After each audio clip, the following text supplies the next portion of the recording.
Hello, xin chào mọi người. Chào mừng tới channel của mình.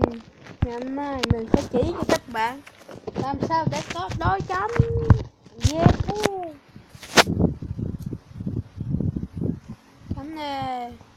Đây chính là đôi chấm. Wow. Mình quá đẳng rồi. Đây chính là hình dạng của đôi chấm. Và muốn có được đôi chấm, các bạn phải tìm show offline là sức mạnh của gió hay gì đó mình biết. Các bạn cần này, đầu tiên á, các bạn phải xuống dưới địa ngục để giết War Plus.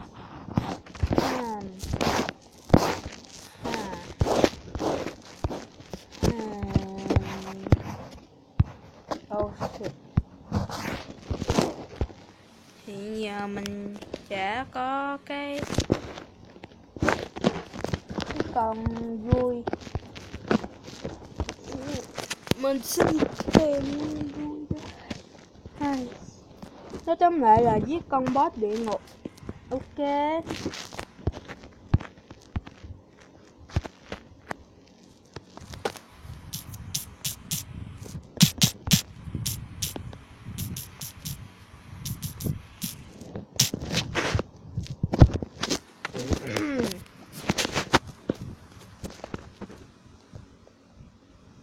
Thông cảm các bạn, chờ xíu.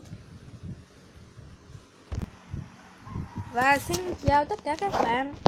Mình đã đầu xuống tới địa ngục và muốn năm. Bây giờ mình sẽ chỉ cho các bạn làm sao để triệu hồi con này.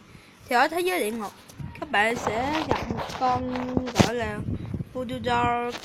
Nó rơi ra từ cái con ác quỷ bay lượn. Nè.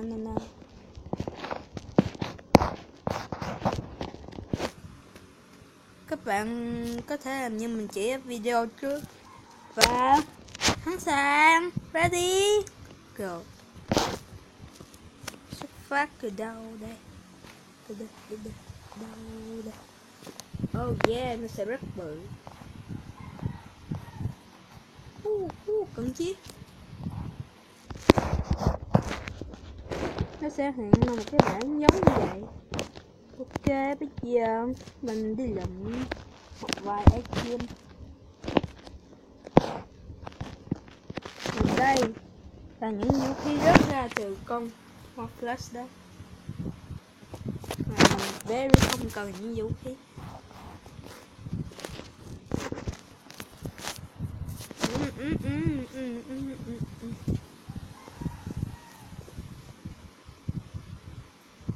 Chào xíu nha. Và đây các bạn sẽ thấy một cái con rồng giống như dài. Nó sẽ rơi ra show offline cho các bạn.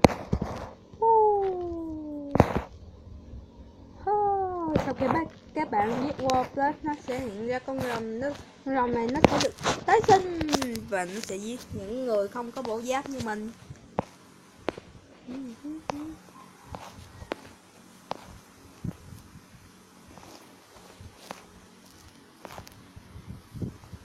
Ôi con rồng này thì mất nết.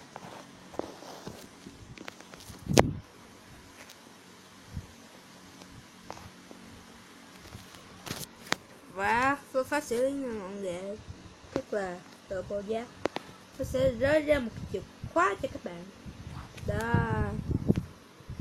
có cái này các bạn sẽ mở được những cái được gọi là cái thùng địa ngục, mấy cái gương địa ngục đó, và nó sẽ rơi ra show fly. Yahoo! Mình có một đống luôn.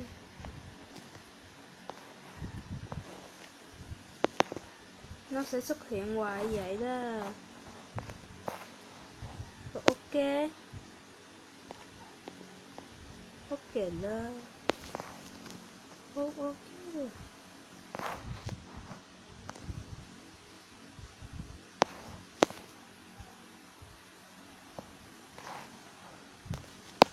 Yeah, mình có một đống luôn. hiện giờ ở nhà mình đang có rất là nhiều server. Nhớ like, subscribe, đăng ký kênh của mình nha.